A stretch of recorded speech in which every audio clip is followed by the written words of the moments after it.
Secretary General expresses full support for Bangladesh's democratic transition. People to foil any conspiracy with Paul Salahuddin, Jamaat announces 9-day program for 5 demands. July killings occurred in 438 places. Law enforcement agencies used lethal weapons in 50 districts.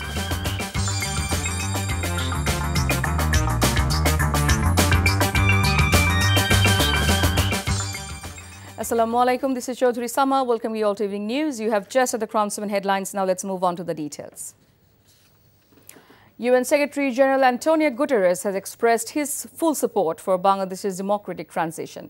He also assured assistance in providing a neutral assessment of the country's preparations for graduating from LDC status. Meanwhile, Chief Advisor Professor Mohammad Yunus has called for more frequent visits to Bangladesh by international human rights activists.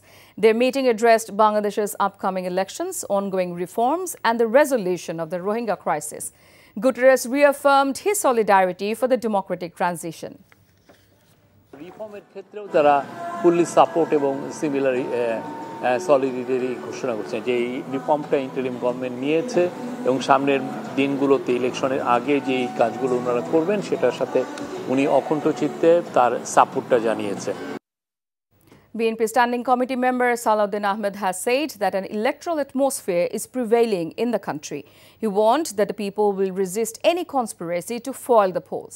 Speaking in Dhaka after paying tribute at the graveyard of martyred President Zia Rahman on the occasion of the founding anniversary of the Jatiyottabadi Ulama Dal, he alleged that certain quarters are plotting to sabotage the upcoming national elections. আমরা PR মানে মনে করি public relation, আমরা PR মানে মনে করি জনসংযোগ, সবাই জনসংযোগে আছে, সেই পিআরে আমরা বিশ্বাস করি। কোনো দল যদি বিভ্রান্তি সৃষ্টি করে, নির্বাচনের পথে বাধা সৃষ্টি করে, জনগণ তাদেরকে চিহ্নিত করবে এবং রাজনৈতিকভাবে তাদেরকে প্রত্যাখ্যান করার সম্ভাবনা আছে। Jamaat Islami Secretary General Mia Gholam Parwar has urged that the national election in February be held in accordance with the July Charter, respecting the people's demand. At a press conference at the party's central office in Mogbazar, Dhaka, he announced a mass contact campaign from October 19, a nationwide rally on October 10, and submission of memorandums to deputy commissioners on October 12. He dismissed reports of seat sharing with the BNP as baseless and demanded proof.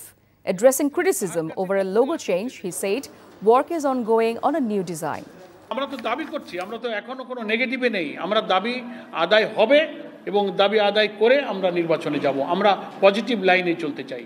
এটা আলোচনার সুযোগ আছে সামনে। মুভমেন্টটা তো part of politics, এটা তো থাকবেই, সব সময় হয়েছে। একটা দাবির জন্য তো আন্দোলন হতেই পারে, সেই আন্দোলনটা কনস্ট্রাকটিভ, সেই আন্দোলনটা আলোচনায় নিষ্পত্তি হতে পারে।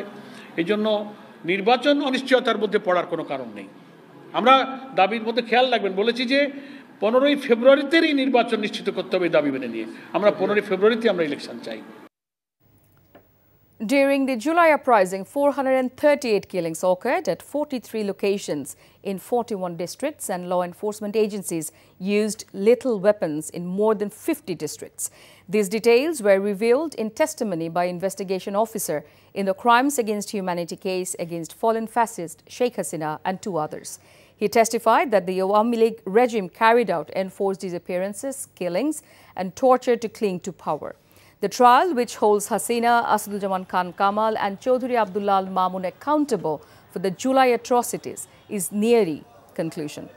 On his 3rd day of testimony, the investigation officer presented Al Jazeera and BBC reports showing the indiscriminate massacre. যেটা দেখা যাচ্ছে, সাবেক প্রধানমন্ত্রী তিনি বলেছেন ছাত্রদের নিরাপত্তার বিধান উনি করছেন, কিন্তু আমরা বাস্তবে যেটা দেখলাম, মানবাধিকার লঙ্ঘনের এই রক্ষার নামে আহত ব্যক্তিকে এপিসি থেকে ফেলে দেওয়া হলো, একজনকে দাঁড় করিয়ে গুলি করা হচ্ছে, 50টি জেলার বেশি জেলাতে মারণাস্ত্র ব্যবহার করা হচ্ছে, গুলি করা হয়েছে আন্দোলন দমন।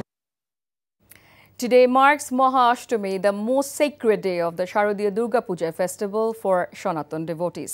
The day's biggest highlight was the Kumari Puja. In Chattogram, celebrations were held in a grand manner with 6 young girls worshipped at the Radha Govinda temple in Patharghata through offerings of flowers, sandalwood paste, bell leaves and tulsi. Alongside the Kumari Puja, rituals of Ashtami, Kalparambha and special worship were performed in mondaps across the city. Liberation War Affairs Advisor Farooq Azam visited various mondaps in Chattogram to observe the festival and assess law and order conditions. Inspector General of Police Baharul Alam has warned that attempts are underway to create unrest during Durga Puja to obstruct the upcoming national elections. At a press briefing at police headquarters, he said 49 untoward incidents had occurred during Durga Puja celebrations so far, with 19 arrests made. He stressed that all efforts are being taken to maintain law and order for free, fair and impartial elections. He added that 150,000 police officers are receiving professional, skill and neutrality training ahead of the polls and assured that the force is fully capable of fulfilling its electoral duties. Finance advisor Dr. Saluddin Ahmed has said that some of the laundered money may be recovered by February. Speaking at the Secretariat, he noted progress is repatriating stolen funds and reported that many assets have been frozen abroad. He stressed that this recovery effort must continue even under a political government, or else the progress achieved so far would halt. On market conditions, he admitted that business interests have prevented the government from achieving full stabilization. He also announced the emergency import of atto rice from Thailand and Vietnam. The Hajj Agencies Association has set 3 Hajj packages for 2026, ranging from Taka 510,000 to Taka 750,000, excluding airfare. Announcing the packages at a press conference in Dhaka, the association leaders claimed that costs have not increased compared to last year. They demanded the airfare be reduced from Taka 150,000 to Taka 120,000. The Hub Secretary General Farid Ahmed Mojumdar also pledged strict action against unlicensed Hajj agencies. Registration for the 2026 Hajj under private management will remain open until October 12, with efforts ongoing to further reduce costs. Before ending, let's have a look on the Crown 7 headlines once again. UN Secretary General expresses full support for Bangladesh's democratic transition. People to foil any conspiracy with polls, Salahuddin Jamaat announces 9-day program for 5 demands. July killings occurred in 438 places. Law enforcement agencies used lethal weapons in 50 districts. And that's all from the newsroom for now. To know updates, videos of this bulletin, visit our website www.ntvbd.com. Besides, visit our YouTube and verified Facebook page for updates over NTV's all popular programs and bulletins. Our next bulletin, Shunda Khabor, will be aired in Bangla at 7:30 p.m. Thank you for being with us. Have a good time.